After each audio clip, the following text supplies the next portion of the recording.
again, let's go straight into questions. Chris? Daniil, you seem to play the biggest points with a lot of freedom and power tonight. In your head, the match point and the other big points, how were you feeling throughout the match? Well, definitely not as free as maybe it looks like. Of course, you're kind of tight, and I mean, the thoughts are going through your head, like, what if I lose it? Okay, I'm going to be in the locker room in 10 minutes, probably changing my flight to go back home and something. But then you just, in a way, you just focus. You're there, and you're like, at least me, I'm like, okay, where do I serve, tee or wide? And, well, I decided to go wide. Managed to make it because, yeah, second serve is tougher. Second serve is where you're like, do I go for the big one? Do I go for the safe one? Your hand is shaking a little bit more. Then on the first one, you just slap it and pray that it's in. And, yeah, I mean, there were so many tough pressure points, not only the match point itself. So I did handle them pretty well starting from the third set. But you beat him pretty comfortably in New York and then also in ATP Cup. And so I'm just wondering, what was your sort of degree of feeling like you were confident and in control of this match, even as it was getting worse for you on the scoreboard? How much did you feel like you could still turn this around? Well, I had zero confidence after the two sets. He was playing insane, like better than I have ever seen him play, at least against me or on practice.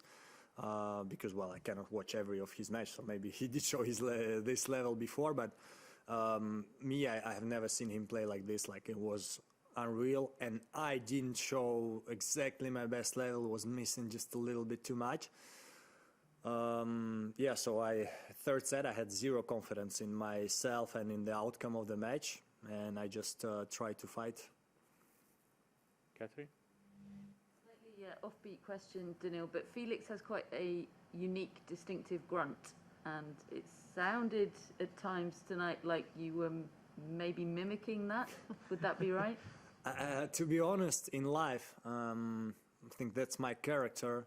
Like, when I talk to a person a lot, so when I have a best friend or a wife, they get nervous because I start to be like them in many things, and I do it not on purpose. That's just how I am, as the same as I say. If I have a new friend and I'll talk to him a lot, I'll start to do some phrases like him. I'll start to sometimes act like him, and he's going to be like, what the hell, man? Why are you doing that? And so I think definitely I didn't do this on purpose, like not 0%. I think it's just that, yeah, he was putting a lot of intensity in this ground, and when I started to like really fight for my life, I was like, I'm gonna grunt also, so I didn't think about this, but now when I rethink, it's true that some points I was like, after the point, did I just grunt like kind of like him? So yeah, it was not on purpose. So what might happen when you play Stefanos in 2 days' time? Well, he doesn't grunt a lot, no? I'm definitely not going to start playing one-handed backhand, that's for sure. But yeah, it's also not every match that I grunt like my opponent, but this one was pretty tight, so maybe something mentally was going through the brain unconsciously that made it happen like this. Matt? You said when you were down, you told yourself, what would Novak do? What would Novak do? How did that play out? That played out very well because I'm still young, and I mean I have to take what I can from the best. And after I edit, it's true because Rafa, Roger, they've done it so many times. But I've played more times with Novak. Like when I started to be good, Rafa and Roger got a little bit injured from time to time, so I had more matches with Novak, more practices when I was younger. And yeah, some matches he won, some matches I won, some matches I watched him win the Grand Slams, being 2-0 down with Tsitsipas and with Musetti in the Roland Garros. And I was there between the sets, and as I say, zero confidence in myself, in the outcome of the match.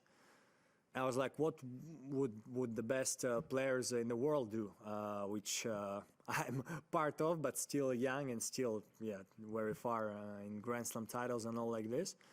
And during all the match, as soon as I was down a little bit, I was like, just be like Novak, just, show him that you are better. And it won't work every time because, again, he had a match point. Well, I hit the first serve, I could hit the double fault, and it would not work, and I would probably not even say I did it. But this time it worked.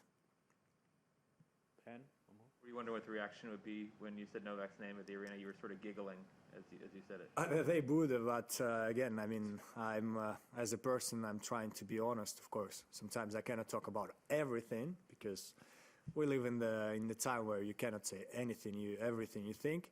But this, I mean, it's their reaction. I try to be honest with them to tell them how I felt during the match. I like honesty. Last one in the room. You were getting distracted by the crowd a little bit again, and also the stadium screen seemed to be bothering you. But once you got into the zone, it didn't look like you were impacted by anything that was happening off the court. Is that a fair enough assumption?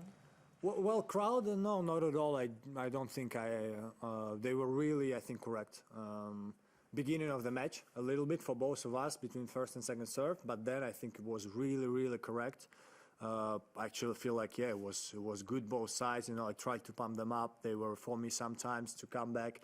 There were definitely some Canadians singing, and I think it was pretty fun. About the screen, so what happened, I don't know if other matches it was like this, but this time it did disrupt me. Like before the return, they were always showing big Felix's face and how he's tossing the ball, and then just before the serve it would go like on the normal camera. I'm like, how the hell should I return the ball? I mean, my eyes are not ready, and they changed it. So this didn't disrupt me anymore. There was a small thing with the roof where they kind of half closed it in the beginning of the third set, and I was like, just either you open it full or you close it full. Like it cannot be half. I'm tossing the ball and I see both sky and the roof. That's not possible. They also opened it first and then closed it. So starting from one moment, there was nothing that could actually disrupt me. Very last one here. Daniil, where do you think your game is at right now? You've had some crazy matches here, some very different matches like Cressy, Kyrgios, and you have this epic one tonight. Where do you think you're at? Yeah, actually every match was different in a way. Like first one was just getting into, second against Nick. The game was quite good and I was serving amazing. Third one against Botic, I think that was my best match in terms of level. Fourth one, well, tough to say. Cressy does serve and volley, so I played not bad, but it was a really tough one. Today I felt like three first sets, I was far from my top, but also because Felix played amazing. It's always this game of energy, like that's why many times we see top players coming after an easy loss in 3 sets and saying, felt like I played terrible. Well, it also happens because other one plays good, and so it's all together. So I'm feeling pretty confident. Of course, I don't know how my body will feel tomorrow, but so far I'm feeling okay. Hopefully I can recover well and be ready for the semis. Moving online, we'll go to Craig Gabriel, Cross Court Promotions. Daniil, I mean, you look ahead to playing Stefanos, and how do you also feel you just touched on it, but how do you feel your body's going to shape up going into that match after this 4-hour, 42-minute encounter? Yeah, I've never had this experience. I've played some long matches, but never like 4 hours, and never won it. To be able to play in 2 days, and it's far by midnight now. I'm gonna have to see. Again, you know, if we look at the best, they were able to do it somehow. I don't know how, but they were able to do it. So if I want to be a part of this group, even if I'm really far right now, I want to try to make it happen, and I'm going to try to recover as well as possible to be ready to play against Stefanos, because he's a great player and you need to be at his best to beat him. We'll go to Willie from ESPN.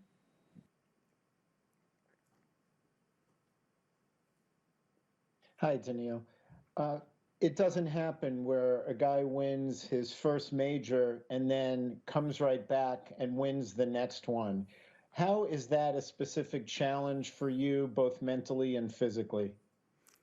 I think somebody should have done it, no? Or it never happened. I actually didn't know this stat, so I would be really surprised if nobody has ever done it. But yeah, it's a good challenge, you know. I'm 2 matches away. Of course, again, need to see how I will feel, but it's a great challenge. I don't really think about it. Like, as I said, US Open gave me a lot of confidence, but what I said also is that I'm going to have tough opponents who will want to try to beat me, and that's what we saw today. Felix was really close. I was on the edge, so I need to continue fighting and try to win next 2 matches.